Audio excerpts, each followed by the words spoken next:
नमस्कार, आप देख रहे हैं भारत न्यूज टीवी और मैं हूं आपके साथ सीमा नामदेव।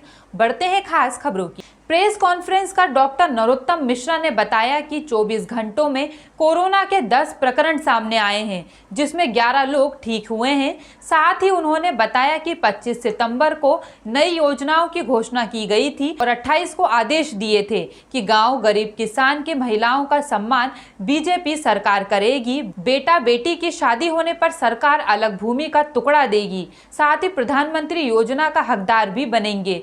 ग्रामीण क्षेत्रों में योजना लागू होगी। मूलभूत आवश्यकताएं सब इसके अंदर होंगी। बैंकों से ऋण मिलने में आसानी होगी। जो बताया कि 25 तारीख को घोषणा की और 28 को ऑर्डर निकला। ये होता है काम। कमलनाथ जी, मुंह चलाना और बात है, काम करना और बात है। पिछले 24 घंटे में 10 नए प्रकरण पूरे संपूर्ण मध्य प्रदेश में आए, जबकि 11 लोग ठीक होकर अपने अपने घरों और गंतव्य की ओर गए।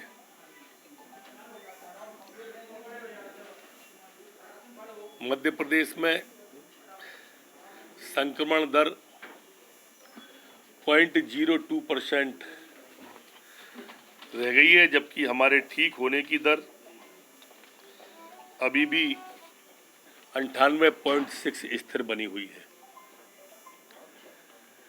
114 प्रकरण एक्टिव संपूर्ण मध्य प्रदेश में हैं, जबकि कल हमने 97,744 सैंपल संपूर्ण मध्य प्रदेश में लिए। एक विषय और मैं देने के लिए है कि देश के लोगों को जमीन का हक दिलाने वाली मध्य प्रदेश की सरकार पहली सरकार बनी है। 25 सितंबर को घोषणा की और 28 अक्टूबर को आदेश जारी हो गए। ये उन लोगों के लिए मैं कहना चाह रहा था जो कहते थे कि ये जेब में नारियल लेकर चलते हैं और झूठी घोषणाएं करते हैं। ये होती है सरकार और ये होता है सरकार का इकबाल। गांव, गरीब किसान की, झुग्गी झोंपड़ी के इंसान की, महिलाओं के सम्मान की चिंता करने वाली सरकार माननीय मुख्यमंत्री शिवराज सिंह की जो सरकार है। गांव के अंदर मुख्यमंत्री जी को जब मिला परिवार, बोले बच्चों की भी शादी हो गई है, हम सब एक ही में रहते हैं।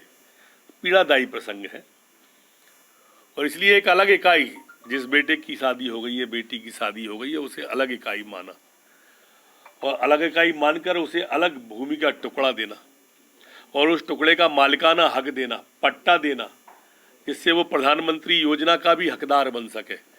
ये काम मध्य प्रदेश सरकार ने किया है। भू अधिकार योजना के दिशा निर्देश भी जारी हो गए। ये ग्रामीण क्षेत्रों में योजना लागू होगी। राज्य सरकार पट्टा देगी।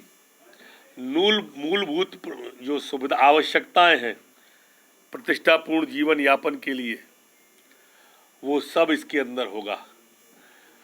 इसमें बैंकों के ऋण मिलने में आसानी होगी। टुकड़ा 60 वर्ग मीटर का होगा। पात्र हितग्राहियों की सूची आमंत्रित की जाएगी। आपत्तियां और सुझाव भी आमंत्रित किए जाएंगे। सार्वजनिक स्थलों पर सूची प्रदर्शित होगी। पति पत्नी के संयुक्त नाम से भूखंड होगा वो, और भू आवंटन के लिए कोई प्रीमियम व्यक्ति को नहीं देना होगा, एक भी पैसा नहीं देना होगा। भू खंड के लिए ऑनलाइन सारा पोर्टल पे आवेदन करना होगा। आयकर दाता या शासकीय सेवक होगा, उसको इसका लाभ नहीं मिलेगा। वो लाना वो कोरोना वाला। राहुल भाईजान जब गुजरात में जाते हैं तो जनेऊ पहन लेते हैं, कश्मीर में जाते हैं तो कश्मीरी पंडित हो जाते हैं, और केरल में जाते ही वो टोपी लगा लेते हैं। अब उनको केरल के मुस्लिम भाइयों की तो चिंता थी, पर कश्मीर में हिंदुओं को मार दिया, उस पर एक शब्द नहीं आया। ये पीड़ादायी है। ये देश समझता है इन बातों को। राहुल भाईजान जी, आप नहीं समझ पा रहे, इसीलिए प्रशांत किशोर आपको समझाने की कोशिश कर रहा है।